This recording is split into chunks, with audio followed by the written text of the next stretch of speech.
Hello guys! So, ito na naman tayo. Good morning, good afternoon, good evening, wherever you are in the world.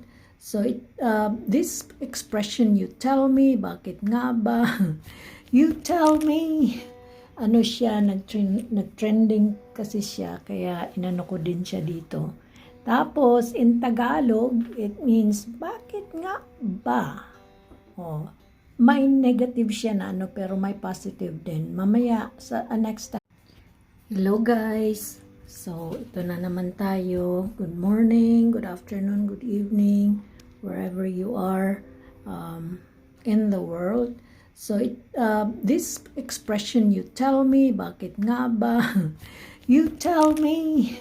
Ano siya, nag-trending kasi siya, kaya inano ko din siya dito.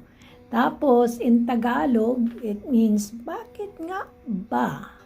Oh, may negative siya na ano, pero may positive din. Mamaya, sa next time, i-upload ko din yung positive na ano niya. So, yan. Bakit nga ba sa Tagalog?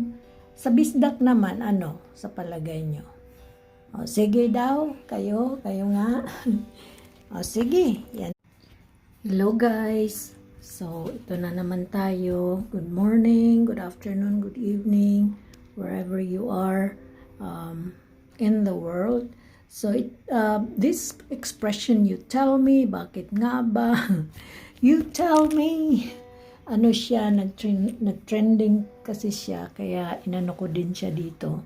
Tapos, in Tagalog, it means, bakit nga ba? Oh, may negative siya na ano, pero may positive din. Mamaya, sa next time, i-upload ko din yung positive